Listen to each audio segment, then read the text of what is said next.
Okay, Goose, you tapped in too? All right, Chicago, y'all tapped in? All right, boys, let's crack them. Feel like Mike in the fourth with the ball in my hands and I'm taking a shot. I'm the king in the madhouse on Madison, whether I make it or not. Now the crowd going crazy, they watching the play and I'm watching the clock. Got my shot in the air and the buzzer go off and I'm watching it drop. This team did things, MJ shot City 6 rings. D-Rose too big, too fast, too strong, history. And we good on that, put Jilla on the track and we good on wax. 3, 2, 1, everybody say Bulls on tap, Bulls on tap. Our city pretty and gritty, Benny the bull in the crowd getting hyper and litty. Me, I'm so drippy, it's slippery, nothing offends me. Banners on banners, we winners. We got the stats in the news, go and subscribe. Hang out with Buzzy and Goose, tapping with us, we the truth. Jilla just murdered the booth.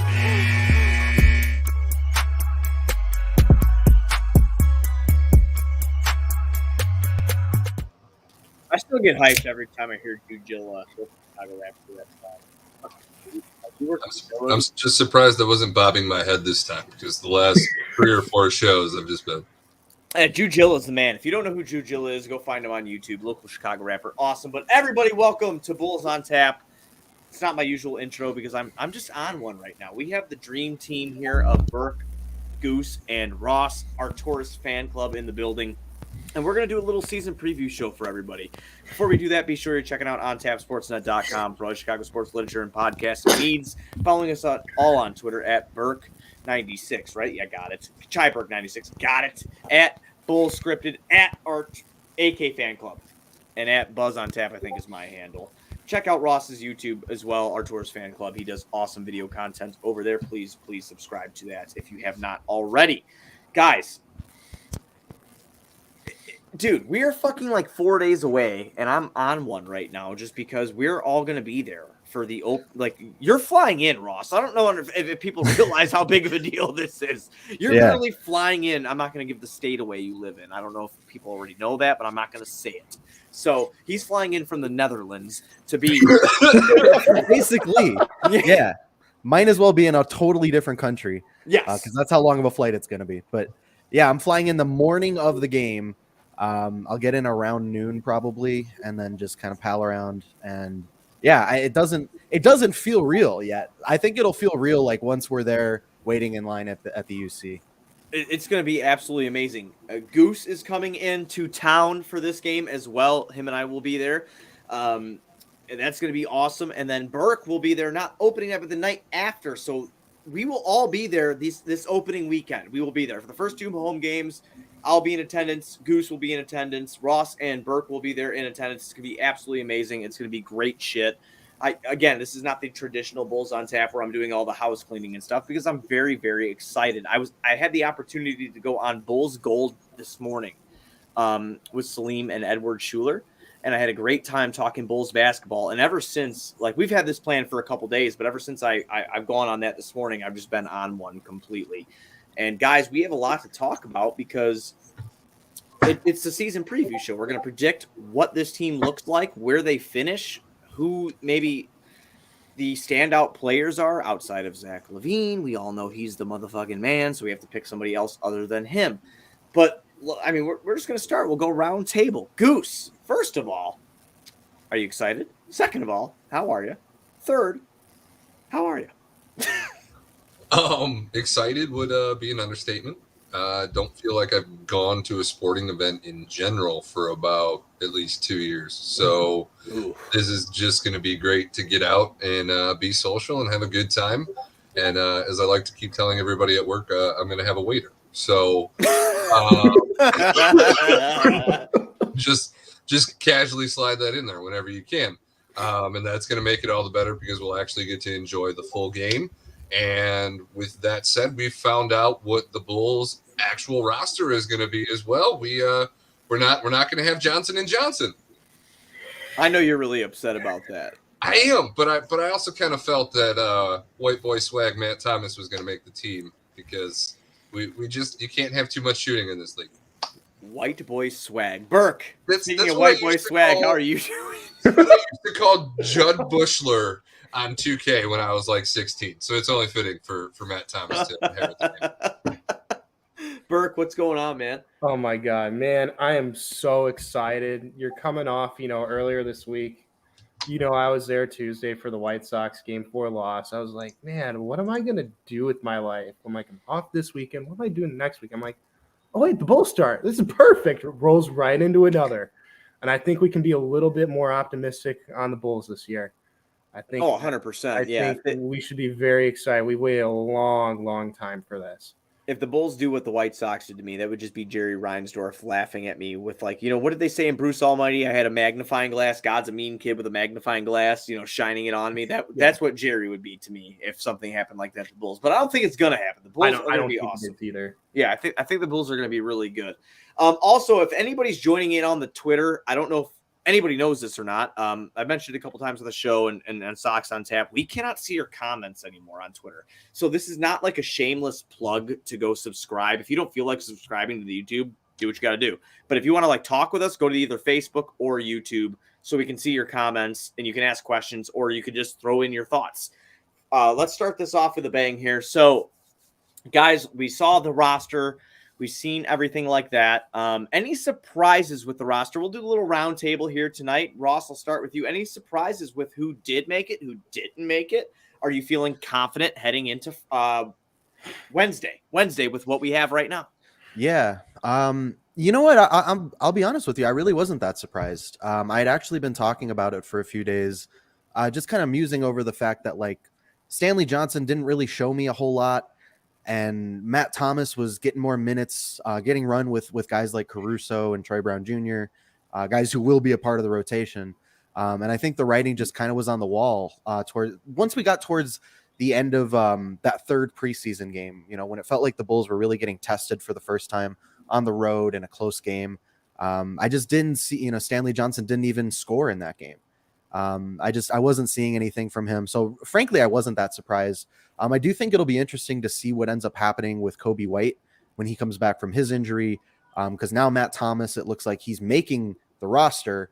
And then you're giving that final two-way slot to Tyler Cook. So we'll see what ends up happening because Kobe's going to have to come back at some point. They waive Matt Thomas. I don't know. We'll see. But I feel confident. I like the rotation that Billy Donovan has been going with. I think you're still gonna have to work out the kinks bringing Tony Bradley back into the mix a little bit and Patrick Williams. But yeah, man, I love this roster. The starting five, obviously, I've never seen anything like it, at least in the last decade or so, since the Rose, Boozer, Noah Dang years. I'm super excited. I think people are underrating the depth that we have. So it'll be interesting to see what Billy Donovan does with those rotations, but there's a lot of talent there, man. Yeah, absolutely. Burke, any surprises for you? Anything that you thought that was something that happened that shouldn't have happened or whatever? What do you think? No, I'm kind of the same way with Ross. It's I'm more curious about what's going to happen once Kobe White's back. The roster, like I said, I think Stanley Johnson was a guy, he came in, first preseason game, I think he had 6 points in 12 minutes. And then after that, it was kind of all downhill where, like you said, he was maybe getting a bucket a night. And I'd rather, get a guy that's younger and that may have upside, that may be here a while, or at least going in between the G League and the team that, could actually use the minutes and actually grow in those. Right. But yeah, then like Ross was saying, the Kobe White move, I don't know who you're going to move, but I think that, you give it a week or two and let it play out and see what happens. Absolutely. Goose, what are you thinking, man? Were you I know I put this on the screen for you from Jason Williams here. Jabari and Chris Dunn are available again. He's just saying. He's just letting you know. How you feeling, man? What do you think about the roster? How it looks going into I still have a tent on Chris Dunn Island. Shit, not gonna. You didn't sell your real estate there? No, it's just a tent. We downgraded from the apartment that we were in. We took the tent out of the apartment and now we're just kind of chilling outside of the apartment complex in the parking lot. Well, good for you. So the car's packed, but Chris Dunn is your 15th man on your roster. If he's actually going to play, unlike he did for Atlanta last year, if Chris Dunn was available, give me that pit bull off the bench again. I have a feeling that history here probably has him rubbed a little raw. The games we played against Atlanta, even when he wasn't playing, sitting on the bench, he was getting into it. So I don't think that that's a marriage that's going to be rekindled. But Chris Dunn as your 15th man isn't something that would disappoint. How do you feel about what they have now? I like what they have right now. Like I said, with Matt Thomas, you can never have too much shooting. I got to give you credit for that, by the way. You called that on the last episode. I mean, you could see it. I mean, I think anybody sitting on their couch could see that Stanley Johnson was trying too hard, which is really weird to say for somebody who was once A lottery 7th pick. overall lottery pick compared to Kawhi Leonard with all this potential, and he has the frame and the athleticism. Do you think that he'd be on an NBA roster? But at this point, I think the time has come for Stanley where it's potentially overseas or G League. Just That's because insane, man. it is, but his offensive game just hasn't come around. And I feel like the first game he hit 2 threes in a row, and I was like, well, damn, Stanley, are you going to do the thing that you did against us last year when he dropped like 30-plus points on us? And then he just started looking like trash. And from there out, it didn't look like he was going to make the team. You hate to see that, too, with a guy that's like been in the league for a long while, or I mean, a decent amount of time, and just can't find a home anywhere. And, I thought when we first signed him, like versatile defender, right? If he can get an offensive game going around, maybe he'd be a good rotational piece to help supplement on, some of these freaking, these forwards in the league that we're going to have to deal with, especially in the Eastern Conference. Like, you want to just keep substituting guys in and out that just have energy to fucking guard them, because they're so good, but it just didn't work out because he just did not do well. I love where we're at right now. And I honestly, guys, there was a couple articles that came out. I wrote one over at OnTap. I got to give Ross credit for this over on his page when he talked about Alizé Johnson getting signed over here with the Bulls. That guy, I love that guy. And I know you're laughing, Ross, but my God, dude, I got that article up about him. I did all that stuff, and it's so hard to write and talk about him because of the small sample size, right? But just in preseason alone, because that's what we've gotten to see. Bulls fans, if they weren't watching Pacers games in his minimal appearances or Nets games in his minimal appearances, they only have the preseason games. 8 rebounds in 14 minutes? Like, if you go per 36, which I hate that stat sometimes, only when I can use it to my advantage, I like it. But, that dude was unbelievable, and I'm so glad he's going to be here. Ross, I'd love for you to touch on him because you did great shit on that, too. We got you muted a little bit. Yeah, you're muted, I think. Oh, thank you. I appreciate the kind He words. got so excited he couldn't. I was so excited. With Alizé Johnson, selfishly, I feel vindicated. I feel a little validated because a lot of the stuff that I saw and I was, scouting on him came to fruition. And you can see it. The guy is a monster on the boards. He's great in transition. Like Jason said, Jimmy Butler lookalike. It is kind of uncanny. But yeah, high Lamar Butler memes. Right. Yeah. Right. Like you did a face swap. Yeah, they look very similar, but you can see. I don't want to force the comparison because I think Alizé Johnson plays a little bit of a different game, but I love his versatility, the ability to run in transition. Offensively, I think he still has a ways to go, but the energy is there. The dude plays with a lot of intensity. And I kind of think back to the Daniel Gafford trade when at the trade deadline, we sent him away. A lot of people were disappointed. And a lot of people have been looking at what he's doing with the Wizards saying, oh, I wish we kept Daniel Gafford. You know what? I'm looking at Alizé Johnson, and I think he might be an upgrade as a backup center. Honestly, I know that sounds crazy. Yeah, you're not wrong. Yeah, just potential wise, if you want to just talk about that, he's only 25, I think, which is still pretty young in the league. But like I said on Twitter, the dude deserves to have the worm badge in 2K. The way he contorts his body and he sifts through box outs to get boards is just awesome. Like I said, high energy.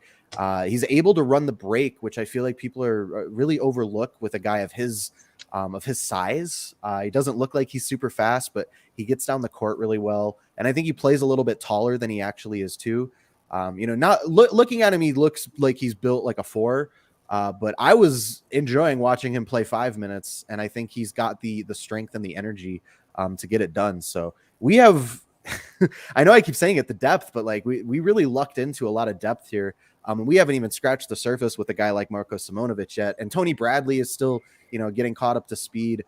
So I think a lot of the concerns about the front court depth were valid and legitimate and still kind of are legitimate.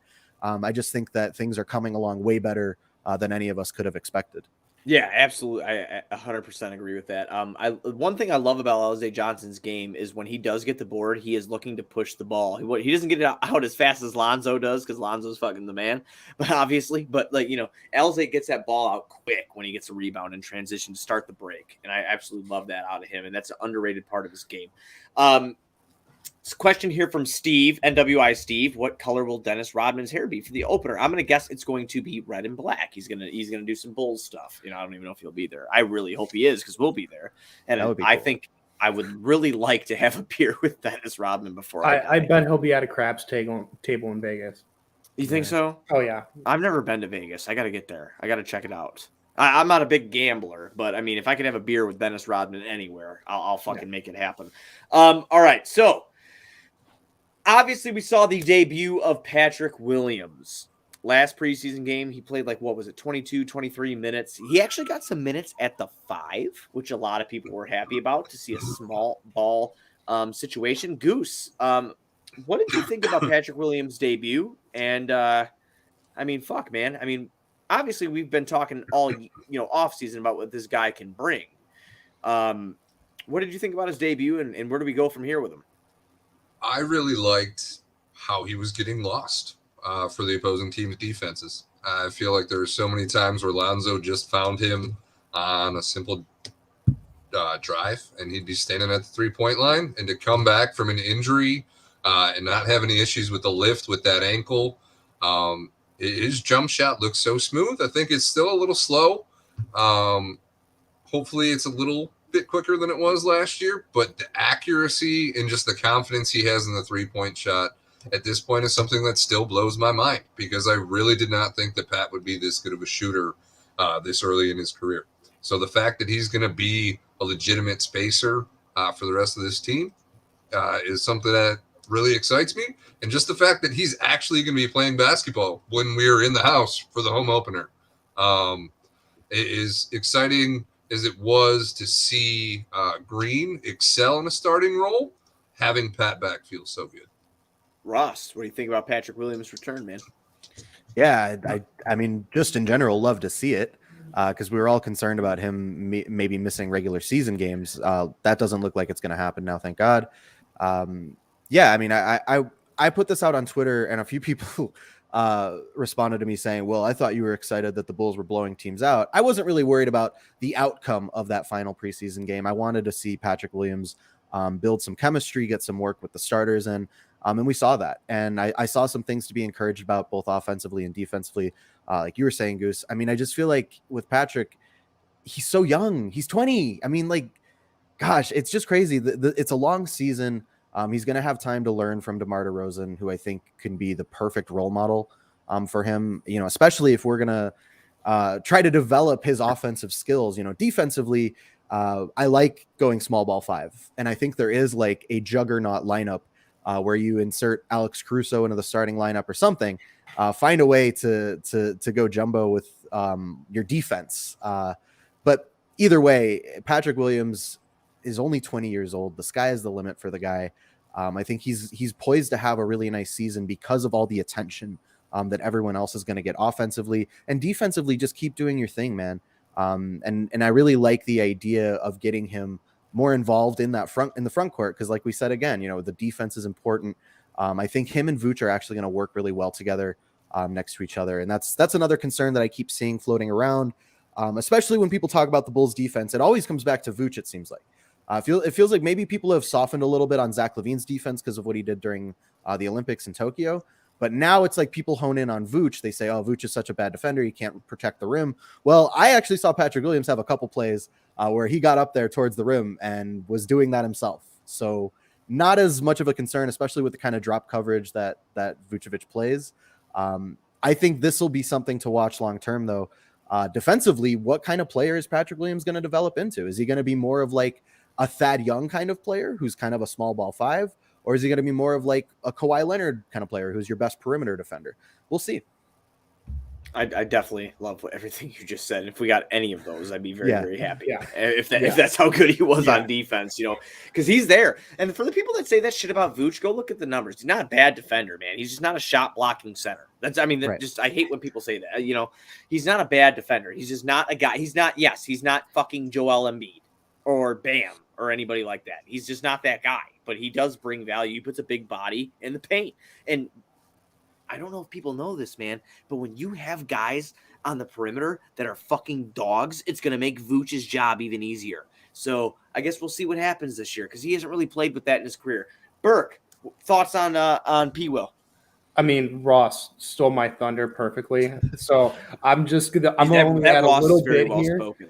The one thing that I've seen out of Pat Williams a lot more this, on defense here is that he's communicating a little better and he's starting to call guys and put guys in their place, which we kind of really haven't seen with a guy like Vooch that, like you were saying, he's not terrible on defense, but he's not great either. If Pat can become that communicator, kind of like how Caruso, you've seen him do in the front court, and he can learn from Caruso like that and be the eyes, and position everyone, eventually, like 2-3 years from now, that's going to be huge for his growth. Yeah, no, I totally agree with that. Totally agree with that statement. We have again, we're bouncing all over the place. I'm fucking drinking beers, so it's totally fine. Bulls record and what seed in the playoffs. So again, as I mentioned before we came on the air today, I was featured on Bulls Gold this morning. It has been posted over at the Barroom Network if you guys want to check that out. Very good show. Our friends Salim and Edward Schuler over there. Great guys, very smart basketball minds. But we had the same or similar question on their show today. So I'll just keep it short, sweet, and to the point for the Bulls. I have them at 48 wins and a 6th seed. I'm a little nervous to go any higher than that, but I do want to give them the credit that they will not be in the play-in. They will have a locked-in seed in the playoffs. If they're higher than that, fucking A, man. Let's party. Let's do it. But I don't know. I said 6th seed for right now. So, Goose, we'll start with you. What's going to be the seed, man? What's seed in the playoffs, and what's the record? We're going 44 wins, and Wow. CBE Fred's ears are going to be ringing because we're going to land 7th. I don't want to be in the play-in, but I'm going to keep it realistic. I don't want another season where I'm let down. Have some, we've been a little too optimistic going into these seasons, and though we have a reason to be really fucking excited this time, I'm gonna rein it in a little bit. As long as we're playing meaningful games, and I do think from that 7 seed we do end up in the playoffs. I'm going to keep it conservative here. I had a chub and he threw cold water on it. Just want to throw that out there real quick. That's you're ignorant. Burke, where are we at here? You're ignorant, dude. Where are you at here? Record and fucking seeding. You brought me down, Goose. I'm going 45 wins. Okay. Goddamn. And I'm gonna say the 5th seed. Looking at Milwaukee last year was the 3rd seed. They had 46 wins. I think things are going to even out a little bit throughout the Eastern Conference. So I think we will fall down a little bit in there. And I think same deal. We're going to have some guys still learning a little bit, but we're going to be competitive this year. That's the big thing. We're going to be able to compete with everyone in the East. Okay. Ross, where are you at? Yeah, no, Burke, I'm with you on that. I like the range that you're at. I have a few more wins. I had them at 48 wins, Yes. with the 4 seed actually. Oh shit. Okay, so you think 48 wins gets the 4 seed? Yeah, I feel like people are overrating a little bit what the East did this year. I know the East got better. It was also 72 games too. So we're back to 82 this season, aren't we? Exactly. Correct. Yeah. So full schedule. Looking at that, and then looking at like the Heat and the Celtics, like 2 teams that I'm really not sold on. And then I look at like the Hawks and the Knicks, and I'm like, 2 teams once again that kind of overachieved. I feel like the Knicks didn't really get better. Same thing with the Hawks, like they'll develop, but I don't know if they got better necessarily. And I just look at the Bulls and I'm like, this feels like a perfect opportunity for one of those like regular season sparks for a team that revamped in the offseason. They come into the regular season and they kind of take everybody a little bit by surprise because we haven't seen this team play together quite yet. Got teams like the 76ers and the Bucks, like they're perennial playoff teams. The regular season doesn't really matter a whole lot to teams like that. So I think for a bunch of different factors, I think the Bulls will actually benefit from having all of these new additions to the team this offseason. And like I said, with the East, I'm just not totally sold on some of these lower or mid-tier teams. Like I think on paper, the Bulls are almost the 3rd best team in the East. I think that's Yeah. kind of a crazy. It'd be crazy for me to come out and say they're the third seed immediately, but like on paper, I really only think the Bucks and the Nets are better than the Bulls in the East right now. And I think the regular season will be the time to prove that. Now, playoff time, totally different story. Rotations shorten. You rely on your superstars, but regular season, I don't see any reason why this team shouldn't get close to 50. Because I was going to say, I was talking with a few people on what ceiling would be, and I said, I would agree with you that on paper, you could say they're the 3 seed. I mean, you look at what the Nets are going to be without potentially Kyrie Irving for a little bit. Again, they're injury prone. The Hawks were healthy last year. If they have a couple injuries, and we're healthy majority of the year, I think it's a possibility that it wouldn't surprise me if it happened. But at the same time, I think overall with, again, what we're working with, I think we're going to fill in somewhere in the middle there. I guess you do have the Ben Simmons drama going on over there in Philly. So he did go to camp, but we don't know how that's going to end up playing out. They could get drastically worse given the current value of Ben Simmons being, what it's perceived around the league. So Philly might not be as much of a threat as we think this year. They might be on the decline. And I most definitely could agree that the Hawks and the Knicks on paper really don't scare me very much. I think they were a year or two ahead in their timetables of getting to where they needed to be with having higher draft picks and making coaching changes sooner. And speaking of coaching changes, shout out to Nate McMillan for what he did with them last year after taking over. I still think he should have got Coach of the Year for what happened in Atlanta. But 100% agree. I think all of us might probably agree on that. The Bulls are ready. And as much as I went conservative with my approach there, I can't disagree with the optimism either. Yeah, I had 48 wins. That's what I said in Bulls Gold. That's what I said here. I had 6th seed. As long as we're not in the play-in, I will be happy as hell. I want to be locked in. I don't have to worry about playing into the damn playoffs. So another fun question I had poised for us guys is how many All-Stars, if any, will the Bulls have in 2021-22? What are you guys thinking, man? I have 2. And the reason I have 2 is I don't think DeMar DeRozan's going to be one. Not saying that anything bad about his game whatsoever. It's not what I'm trying to get at. But I think the guys that are benefiting the most off of this year, it's funny, as they were both here last year. Well, for one part, and the guy was here the whole year, is Zach LaVine and Vooch. I have 2. I think it's going to be Zach LaVine and Vooch. I think Vooch benefits from playing with a guy like Lonzo Ball. I think Vooch benefits playing with a guy like DeMar DeRozan. And Zach LaVine and him really didn't get that chemistry going, but there were some flashes of it.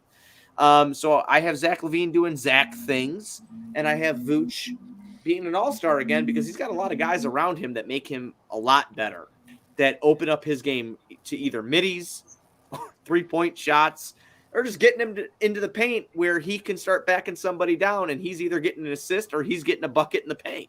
So I'm excited about it. So how many All-Stars will the Bulls have, and who do you think they will be? And we'll go to Goose first on this one. I agree with you here. I want to say Lonzo Ball. That's fucking rare. You agreed with me? I agreed with you. So please, someone fucking screen grab this, please, for the love of God. I'm sorry. Go ahead. I want to say Lonzo Ball because I do think he's going to have a giant jump on this Bulls roster compared to his last 2 homes. I think he'll get more opportunities, and with the talent around him, his best skill is going to shine. That guard spot in either the East or the West is just damn near impossible to crack.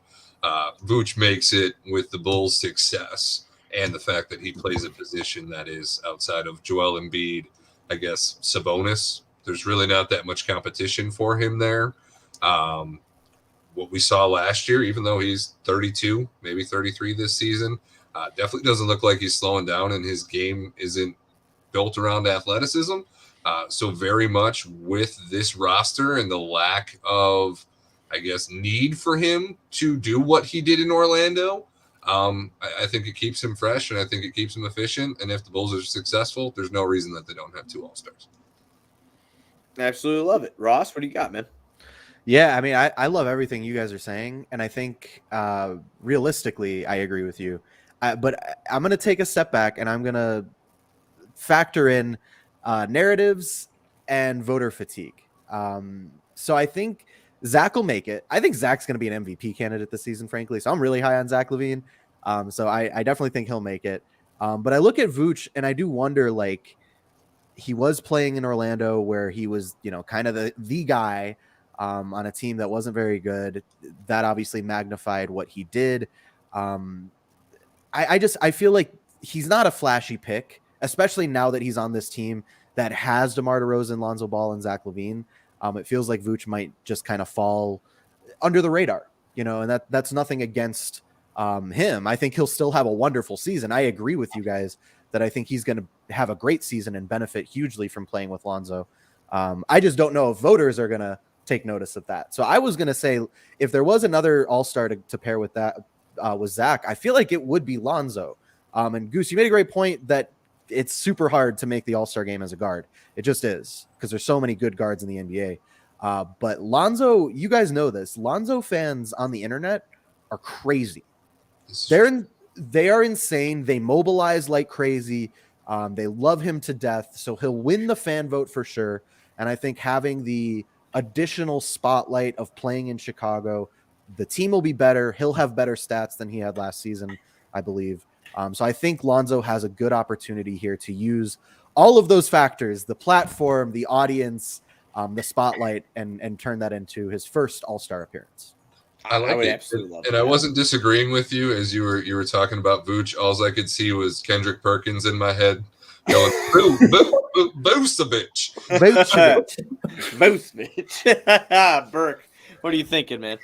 So I was thinking again. I think it's gonna be 2. I'm in the camp with you guys, Buzz and Goose. That I think it could be. It's gonna be Vucevic as a second, along with LaVine.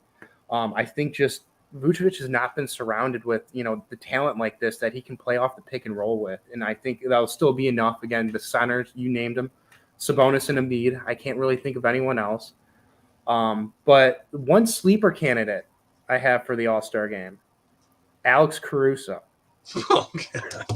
Again, it's a fan vote. It's a fan vote. Are you going the fan vote route? You're now going to have a Chicago market along with the LA market getting in on this.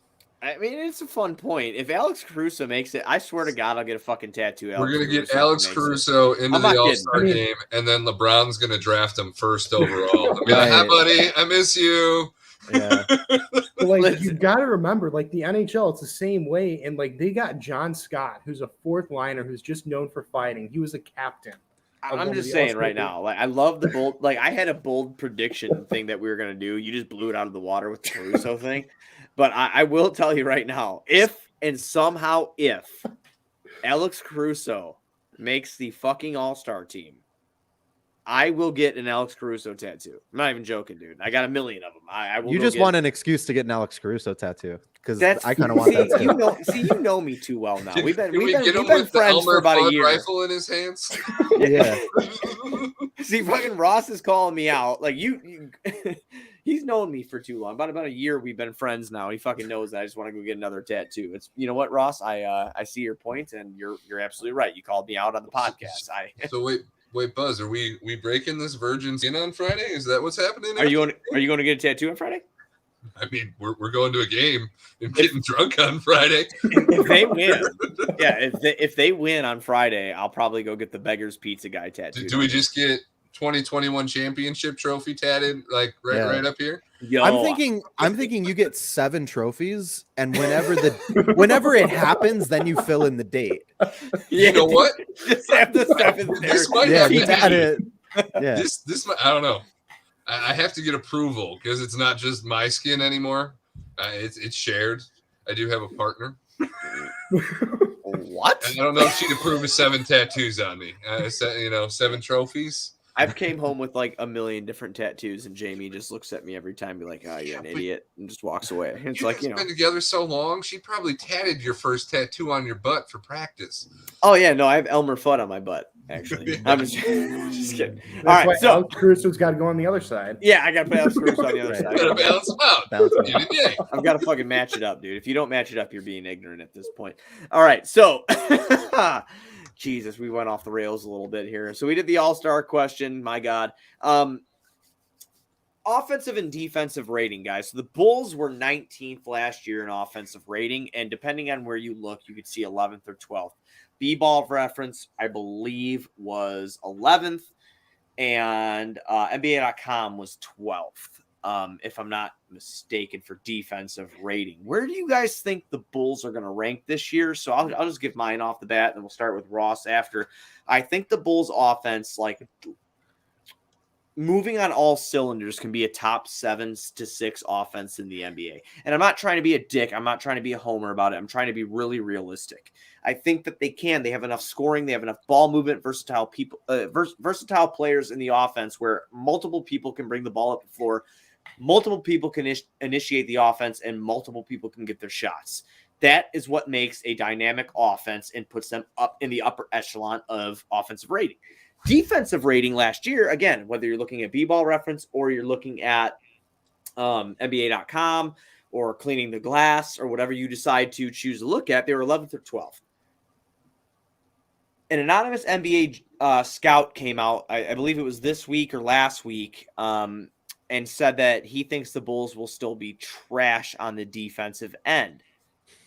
I think all of us can admit here they weren't one of the best teams defensively last year, but they were better than middle of the pack last year if you dig numbers. And that's just what it is. They were 12th or 11th in defensive rating. That's good. That team was constantly hurt last year. That team had Kobe White. I love Kobe White, but he was playing alongside, Tomas Satoransky or Zach LaVine. And I mean, my God, you had it just. We never have to see Zach, Kobe, and Lowry on the floor at the same time. Yeah. And we saw plenty of that last year and still ended up in the top half of the league. Right. So people I think need they to stop asking Gar Foreman questions. Right. Exactly. I see best case scenario, like I said, top 7 for the offense. And I say anywhere from 9 to 12 defensively. And I think that's totally fucking fair. And I think that's a team that gets obviously out of the play-in and into a locked-in spot.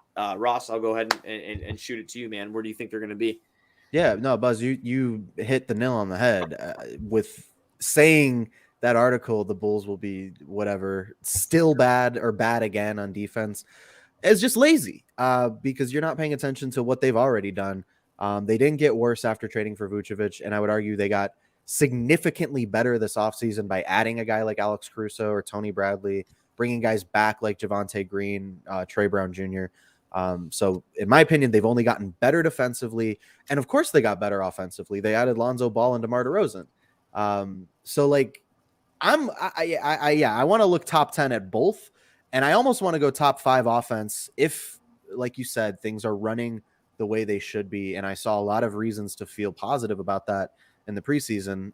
This was something that we've all been talking about all off season was like, okay, DeRozan should be, facilitating. Lonzo can play off ball a little bit, this, and that. We don't know if they'll actually do that, but on paper, that looks like the most efficient way to run this offense. And that's what they've been doing. Patrick Williams is hitting open shots. They're running in transition. I love to see how much they run. And like Alex Caruso, you hear him communicating and barking out orders on where to go. Lonzo's doing the same thing. Just something that we haven't had from the point guard position in a long time in Chicago. So yeah, I'm going to go top 6, 7 like you on offense and then top 10 on defense. Cause Alex Caruso by the numbers is the best point of attack defender from the guard position in the entire league, and we're adding that next to Patrick Williams. We're adding that with Lonzo, who's no slouch on his own. There's a lot to feel positive about here. So I'm going to stick with my homer take and go top 10 defense, yes. Top 6 offense. I love the homer take. And Alex Caruso is almost as good as Kirk Heinrich. And if he does reach that point, the Bulls are a championship team, hands down. Why are you laughing, Goose? You think that's fucking funny? Because I'm getting a little irritated at your smirk right now. Go ahead. Give me your answers, man. What do you think? You wearing the jersey on Friday? Yes, I am. I'm wearing the signed jersey on Friday. My signed Kirk Heinrich jersey. I was going to say, Buzz, I think we're going to have to give up that banner spot for Heinrich for Caruso.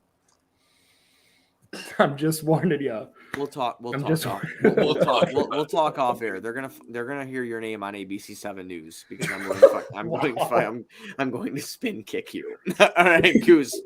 I'm gonna keep it simple and short here. Top 10 for both.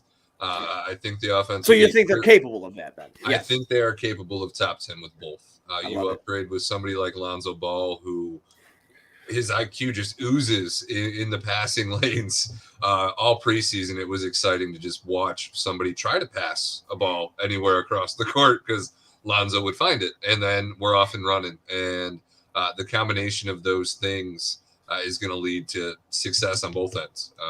Teams are going to get tired. Their half-court offense is going to be tired from running up and down the court with us, and I think that's going to play into our hands on both ends. Absolutely. Burke. Yeah, I'll keep it short and sweet too. I think we will be probably about 6th on the offensive side. Our pace, same deal what Goose was saying. I think towards the end of games, we're just going to wear teams down. And then on defense, I think we will finish 10th. Okay. I don't know how you can say we're going to get worse. I don't get it. You know, when we have a bunch of guys that can now like pressure the ball at the point. Yeah, we are a little weaker in the front court with our bigs, but still at the same time, we had that same issue last year, if not worse. Yeah. So I don't know how you can say that. So top 10 for both. And we have about like 2 or 3 more fan questions that I picked out for the show that we're going to answer. If you guys are cool with that. So favorite newcomer, Burke, we'll start with you and we'll go around. Obviously, guys, we all know, like, because there was a guy that asked, like, okay, who's your favorite player on the team? I think all of us would be remiss to say that we don't love fucking Zach LaVine. Am I right? Like, even I called for Lonzo Ball for 2 years. Zach LaVine's still here, and I'm a LaVine homer to the max. That guy could do no fucking wrong to me. I love him. But favorite newcomer, Burke, you got one? I've got to say it's Lonzo. I've seen him play once in college. His court vision back then was unbelievable. And then now just being able to watch him with all the ball pressure, like even that play the other night on Friday where there was about to be a half-court ball and he was just smart enough to throw it off Steven Adams' leg. Like in 2 seconds, like you haven't had a guy at that, at the point like that since D Rose. And I mean, he's just going to add so much flavor to Zach's game. I just can't wait. I'm so excited. Goose. I'm going to go a little out of the box, and I guess not technically I love out of the box. I don't want everybody to say Lonzo Ball. It's really easy for me to say Lonzo Ball. I want to say Lonzo Ball, but somebody that we haven't mentioned on the show yet, and since we're running out of time and I want to get this in, Troy Brown Jr., still 22 years old. I have a feeling that his development and his future on this team is part of the reason why they chose Matt Thomas over Stanley Johnson too. You have a long-term project in Troy Brown already. I just really like his versatility and Billy's confidence in letting him facilitate a couple of these passes that he roped off during the preseason play. Holy shit! During preseason play here, were just very encouraging. And that Billy's letting him do that is even better. And his jump shot, he looks confident. So I'm really excited to continue to see his development, and hopefully he carves out a steady role in this rotation. Absolutely. I actually really like that. Ross, what do you got, man? Yeah, real quick, Goose, I love Troy Brown Jr., and I appreciate that you brought him up. I think it was really cool. Billy Donovan using him in kind of the same way they used DeMar DeRozan when DeRozan would come off the court. I really like that, and I think that's a really cool career projection for Troy Brown Jr., so I rock with that. I'm going to go a little out of the box, too. I'm going to go Ayo Dosunmu. I love it. Okay. Yeah, I am very impressed with what I've seen from the rookie. I think we got a steal here in the draft, and we're talking about a team that is not just building to win championships today, but they also want to have a long-term plan. They're not trying to get themselves stuck in cap hell necessarily. They're not trying to trade all of their draft picks away to win right now.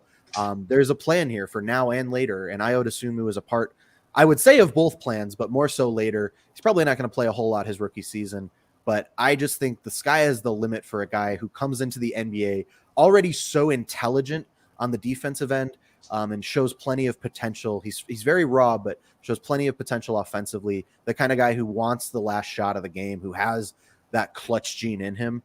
So I'm just super excited for his future and to watch how he develops under Billy Donovan, under Mo Cheeks, two guys who are great at developing young point guard talent. I think it's a great situation for him. So maybe not just this season in a vacuum. We're talking like career overall. I'm excited for him because, the easy answer, obviously, Lonzo or DeRozan. Yeah. But I think Io is going to definitely open some eyes in the next couple seasons.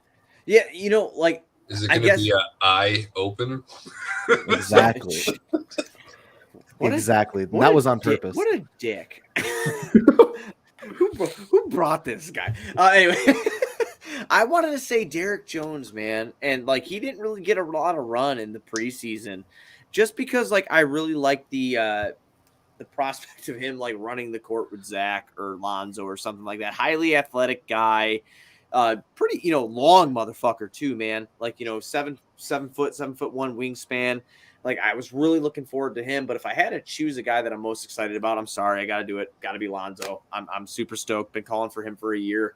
I could have, our Marco Simonoviches or AOs or Troy Brown Juniors and even DJJ, a guy who's kind of a project piece, that's not guaranteed minutes. But I just have to choose Lonzo because I've been calling for his ass for 2 years, and I'm just finally glad we got it. And it was so awesome. I mentioned this on the show before, and I'm taking that flex. I don't give a shit. In 27, and I think it was 2K16 or 17, right before I had kids and I was playing video games all the time. Jimmy Butler was always traded to Minnesota. Zach and 2 picks came back. One of those fucking picks turned into Lonzo Ball. I had that UCLA backcourt. All my homies can attest to that shit. So I'm very, very excited to see that happen. Best case scenario, guys. Ross, we'll start with you for this. Obviously, the season hasn't started yet, but this is a season preview show. I feel like we previewed a lot of talent, gave some thoughts on what we think might happen, but season preview, best case scenarios, or what do you think the Bulls are going to do? Your end of the season, when we're talking together at the end of this season, the 2021-22 NBA season, what are we talking about? What do the Bulls do? Where are we at? Well, maybe my expectations are different, and maybe I'll have to change them at some point. But I would be disappointed with anything less than making the second round. I think this team is good enough to win a series. I would like to see them make if you want to talk best case scenario. I'm talking about a Cinderella story where they go all the way and they get it done. Which you never know, man. The NBA is all about luck and timing and health. If you can combine all of those things, you can win a title. So we'll see. But I would say realistically, I will be very disappointed if we're not talking about a second round appearance. If we lose out in the first round, I am going to feel very disappointed and feel like we need to make another move, another splash next offseason to really upgrade the roster. So that's where my mind is at. Okay. Goose, where are you at? I think at the end of the season, we're all going to be sitting in the 200 sections with a waiter, probably crying because we just lost a second round playoff. And that's okay because there'll be a waiter. Is that all you could think about since I told you we're in the 200 level? Is that you get a waiter? Hey, you told me we got a waiter, man. Well, I'm going to enjoy that while I can. I'm going to be so embarrassed on Friday. This guy's going to be like, yo, are you my waiter? Yeah. Can I get a beer? It's going to be amazing. Burke, where are you at, man? What are we doing? Yeah, no, I'm kind of in the same boat with you guys. I think it's going to be a second round loss. This team does have enough talent and depth to get you through a first round series, especially if we are going to be where, the seeds we were mentioning in our projections, where we're in the middle of the conference there. I think, a run like the Atlanta Hawks had last year where they lost in the Eastern Conference Finals in a long playoff series isn't out of the realm of possibility. But, I think somewhere in the middle there is where we're going to end up. If we make it to the Eastern Conference Finals I and will we're also playing get a team and we are playing a team without their best player and we got our ass kicked like Atlanta did, I will cry so hard it's not even funny. That would hurt. Yeah. I think my best case scenario, what I really want to see is the Bulls beat the shit out of the Knicks. Oh yeah. Yeah, in the play. Yeah. If they got into the playoffs, I would just hope hypothetically say the Bulls are 6 and the Knicks somehow squeeze their way into 3 or something like that. Yeah. Which won't happen because New York, but whatever. If they do, I would be very happy about that. I would love to see the Bulls be able to make the second round of the playoffs. So we're gonna get that 5-6 matchup by sending the Knicks ass home in 4. Yeah. I would love. I'd like that. I think that'd be fucking great. Look, our boy Brandon Stokes here in the chat. The Knicks, absolutely. Yeah, no one. All my or the Celtics. I'd take the Celtics too because I take them too in a series for sure. Yeah, I would love some bragging rights over their fans who just will not stop chirping. Their fans fucking hate you. Hey, I'd love to see the Heat too. So bad. The Heat too, yeah. I mean, I'd love to see the Heat too because I don't know who Joe Colley would be rooting for. Oh, come on. Joe's our guy. Joe's our guy. I think Joe was actually in here for a minute. I saw his name. Joe is very ruthless, but I mean, hey, man, some people got to be the villain. You know, I mean, he was on with us and he was hilarious and he was a really good basketball mind. I'll tell you what, though, when his Twitter fingers start going, man. He knows what he's doing. He knows what he's doing. Yeah. Oh yeah, no, he definitely does. But I would. Joe's sitting there with a baseball bat like Michael Jordan in the documentary as he's tweeting. He's just sitting there smiling. Yeah. Smiling and plotting. He just wants to talk all the shit, fucking Joe Colley, man. Last question that we have, and this comes from actually the Facebook group chat that I put it in. The last question we have today is, do you think if the Bulls are able to make the playoffs and improve their record by 20 wins, which is, I mean, guys, it's really not out of the realm of possibility. They only won 31 last year. If we're talking about not being in the play-in, I mean, they're going to be goddamn near there. 48 wins is, I mean, they were 31 last year, but I mean, that's only 3 away from a 20-game improvement, 17-game improvement. That's hard in any sport. I know the roster's turned around a lot, but it's still very hard. Does Billy Donovan be considered for a Coach of the Year award? And I am a big Billy Donovan fan. We've talked about this. All of us have actually talked about this, whether we've been on Bulls on Tap or on Twitter together. I'm a big Billy Donovan fan. I think that if he was ever close enough, besides having, KD at one time and Russ, that this might be the year. Billy Donovan has a really good chance here to take a team that was fucking trash and almost improve them by 15 wins. Very hard to do in the NBA. Goose, we'll start with you. We'll go around. Can Billy Donovan be the Coach of the Year? Because Thibs won it, I want to say yes, but I think it would take Budenholzer, Hawks, 62-win, multiple All-Star, just stellar performance to get it out. I think with all the gifts that Billy was given this offseason, that his platter has been filled up very nicely, and that's going to work against him in a voting scenario like that. Okay, so you even think, even if like he hypothetically got 20 wins hypothetically, I think Billy got too many positive gifts. He got a beautiful roster. It would take a really, really good roster finishing. I mean, a really good top 3, probably. You think? It would have to at least be top 3. Okay. Finishing 4 through 6 isn't going to get him Coach of the Year with this roster. Burke? Yeah, I was going to say it would have to be one of those projections where we were talking earlier where he'd have to be, the 3 seed behind Brooklyn and Milwaukee. Other than that, I mean, you look at the other teams, the Heat, the Celtics, those, like, he would just fit kind of right in that mess then if he's not 3. So I don't know, you probably give it to Eric Spoelstra or someone else if, the Heat finished higher. So it's really who's going to get that 3 spot, I think. Yeah, I have Quinn Snyder in the back of my head. That guy keeps getting fucked. He keeps getting fucked.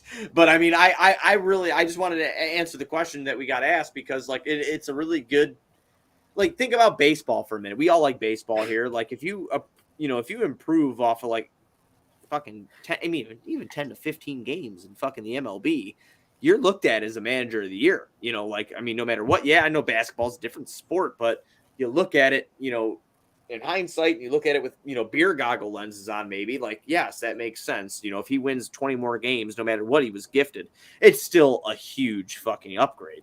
Ross, I mean, what do you think about that? Same thing as everybody else is pretty much echoing, or are you on a different wavelength? Kind of. I mean, you guys are right that it would take, a very significant improvement to win that award. But I also think in the NBA, Coach of the Year is kind of a year-to-year award that goes to guys who are up and coming. Like I remember when Thibs won it, it was his first year as Bulls head coach. And now, mind you, they had an amazing season. But like, I just remember, I think it was the year after that Thibs won it and ended up being like Greg Popovich or something. And I was like, wait, Thibs ended up having a better season than him too. And it's like, I don't think it goes necessarily to the top coach every season. I do think there's a lot of like variety and voter fatigue and all that stuff that goes into it. So, I mean, Billy technically won, what was it, co-coach of the year for the NBA Coaches Association. Yeah. Back during his the Chris Paul Thunder year. Yeah. So there's precedent there. People like him. People know that he's a good coach. Top 5, top 4. They would have to be top 4. And you just want to see like big improvements overall from the roster. I think people might take a look at like, okay, if you are able to manage the egos and the talent and maybe some of the defensive deficiencies and some of the depth deficiencies and make this team like a legitimate playoff finals contender, I guess it all depends on how we feel at the end of the season. Like, was this team dominant in the regular season, or did they kind of skirt by to get some of those wins? So I think if they're a dominant regular season team, I don't see any reason why not. Yeah, I would love that for Billy too. I mean, my God, I mean, it's the vibes of a good coach that we haven't had since 2011 Thibodeau. And I know a lot of people like hate on Tibbs, and I've been there too. Like, I held the grudge about the Derrick Rose thing, and I probably was wrong about that, but I still kind of hold it because, he just tore away my happiness, But, I mean, that's it, man. Like, I'm glad that we did this season preview. I think we're very optimistic about the Bulls. I think that we threw out some, cool names for people to look forward to outside of Lonzo, DeMar, Caruso, whatever, the new upgrades. Ross, can you please tell everybody? I mean, if you're watching this, I'm sure you already fucking follow him, and you should, and you watch his shit. But please, if they don't, let them know where to find you. Yeah, I appreciate it, man. Thank you for having me on. This is a great time as always. Anytime, brother. I'm at Arturus Fan Club on all platforms. It's the same thing: Instagram, Twitter, TikTok, all that good stuff. And you guys should definitely check out my YouTube, youtube.com/Arturus Fan Club. Same thing for Bulls content, all kinds of great stuff. And I should have some of you guys on there pretty soon. We should do some in-season potties if you guys want. Oh, absolutely. Fucking totally into that. Goose, any parting words before we ride off here into the sunset? Yeah, I was going to mention that guy that's going to be bringing us stuff again. This is going to go, but we'll leave that alone. And I guess let's just embrace the ball era, the Lonzo Bulls. Lonzo Bulls. Zach finally has a competent point guard that is just as good on ball as he is off ball, and he's going to help Zach change that stigma about defense. So I think that pairing is just a match made in heaven, and it fell into our laps. It might cost us a tampering penalty, which we're still waiting to get the news on, which is kind of killing me because as it stands today, we should probably have 2 first-round picks after getting that lottery-protected pick from Portland for Lowry. So I really want to know what that outcome is, because if we're building this team, as Ross pointed out earlier, we could be a contender this year. We have the young players behind that contention to build for the future, to make it sustainable. You add 2 first-round picks to that with the masterminds who have been putting all this together, and then you're really cooking. So I'm just really excited for this season. I'm glad that we get to talk about all this shit, and it won't be dreadful anymore.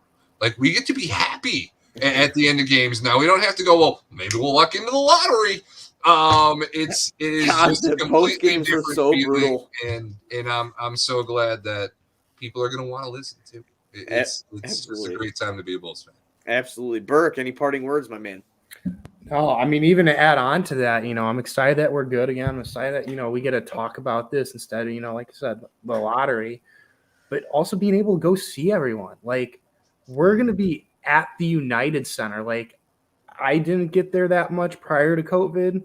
And then same deal. We haven't been there in years. And now we're talking about going to 10 games this year, Buzz, you and me. And I know, Goose, you're going to be at quite a few. And I mean, Ross, you're flying in for games. Like, fucking flying in, dude. Like, it's awesome. Would you be doing from that the Netherlands 2 years ago? No, not for this team, but this team's worth it. Right. So I'm just so excited. And you should be. You absolutely should be. I'm so excited this year, man. Like, the Bulls content creators, I think the guys that have been grinding for a long time, you know, and I'm going to shout a few of them out, you know, like your Bulls Gold, your Rebuildable podcast. If you've never heard of that, it's in the fucking name. The guy has been doing this since they've been trying to be competitive. Is Mark Gentile, great dude, smart as hell, funny as hell. Check him out. You have Ross, our Taurus fan club, who's been doing this during the rebuild. Us here at Bulls on Tap, who do post games after every game, and it's not going to be like, let's skip tonight. Let's just do tomorrow because I'm fucking depressed and I want to go play Frogger. Text with 10 minutes left in the fourth when you already know the game's over. Like, do we really have to do the show tonight? I'm just gonna go to bed, bro. I can't do this. It's a whole new year. It's a whole new situation, and I'm so excited for the people to be a part of this. People that listen to us, people that watch and listen to Ross or any other Bulls content creator, locked down with Peck and Big Dave, whoever they listen to. It's gonna be a fun fucking year. The Bulls content creators definitely deserve this, and I can't wait to ride on here and see what this season brings. If you are going to be at the home opener or next Saturday's game against Detroit, let us know. Hit us up on Twitter, hit us up on YouTube, wherever you fucking talk, whether you're talking to Ross, us, Salim over at Bulls Gold, just let us know because we're all going to be there. We're all going to be taking these games in together, the first 2 games of the regular season. Come have a drink with us. If you don't drink, I'll buy you a Mountain Dew, whatever the hell you want to do. Come hang out with us. Have a good time. That's all I have for this episode. So check out ontapsportsnet.com for all your Chicago sports literature and podcasting needs. Anywhere you can listen to podcasts, you can listen to us, 5-star rating and review, because that's cool and tough. Same goes for Ross. Subscribe to his YouTube at Taurus Fan Club. If you're watching us on YouTube, just hit the sub button. If not, do what you got to do. Bulls play on basketball at home on Friday. I'm on Cloud9. I don't give a shit. But we'll be back. When will we be back, Goose, actually? Because we're going to the first fucking 2 games. Wednesday? We'll be back to the first home game? Yeah, Wednesday night's away game. So we gotta talk Wednesday. I literally I cannot. So I got to say completely. I had to email my boss and be like, bro, I can't find anybody to cover. I'm not missing the first game of the season.